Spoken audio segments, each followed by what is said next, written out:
আসসালামু আলাইকুম প্রিয় শিক্ষার্থী বন্ধুরা, এবছর যারা এইচএসসি পরীক্ষার্থী রয়েছে, এই ভিডিওর মাধ্যমে তোমাদেরকে দেখো বিলাসী বিলাসী গদ্য থেকে গুরুত্বপূর্ণ এমসিকিউ শেয়ার করব। আশা করব তোমাদের পরীক্ষায় 100% কমন পড়বে।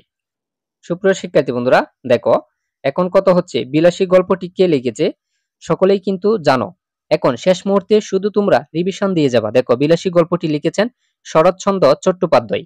আচ্ছা দেখো, এক নম্বর হচ্ছে বিলাসী গল্পে কাকে গালিগালাজ করে দেশ উদ্ধারের কথা বলা হয়েছে?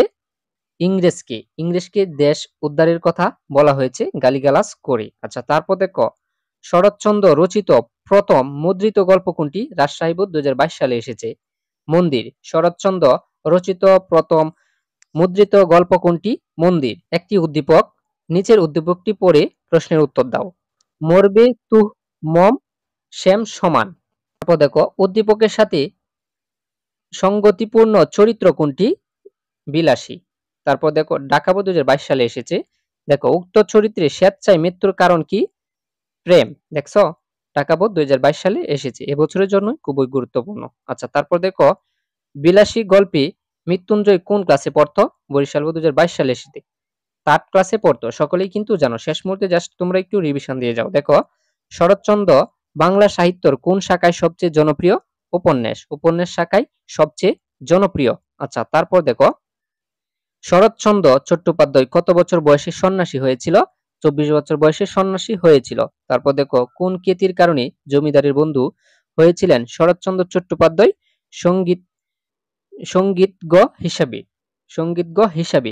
আচ্ছা তারপর দেখো, সমাজে নিচু তলার মানুষ অপূর্ণ মানব মহিমা নিয়ে চরিত্র হয়েছে কার উপন্যাসে? শরৎচন্দ্র চট্টোপাধ্যায়। তারপর দেখো, শরৎচন্দ্রর কৃতিত্ব কোন ক্ষেত্রে? অন্তঃ শ্রেণীর মানুষের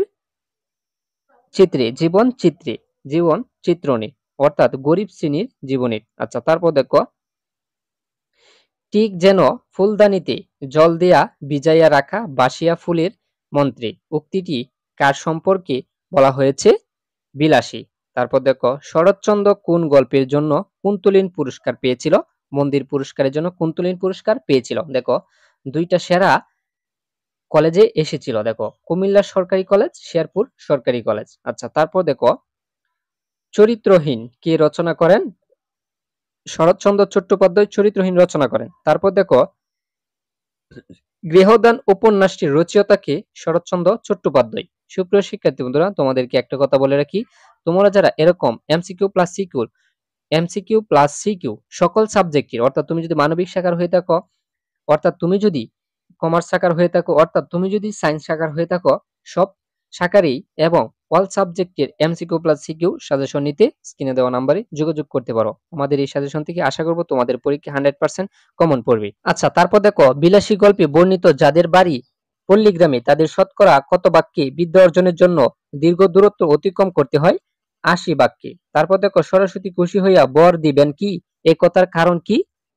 ছাত্রদের কষ্ট। আচ্ছা তারপর দেখো, ঘন জঙ্গলের পথ একটু দেখে পা ফেলে যে, উক্তিটি কার? বিলাসীর। মহত্বের কাহিনী আমাদের অনেক আছে, এখানে মহত্ব কি অর্থে ব্যবহৃত হয়েছে? ব্যঙ্গাত্ম অর্থে ব্যবহৃত হয়েছে। আচ্ছা তারপর দেখো, নেরা পরীক্ষার উত্তরপত্রে হুমায়ুনের পিতার নাম কি লেখে?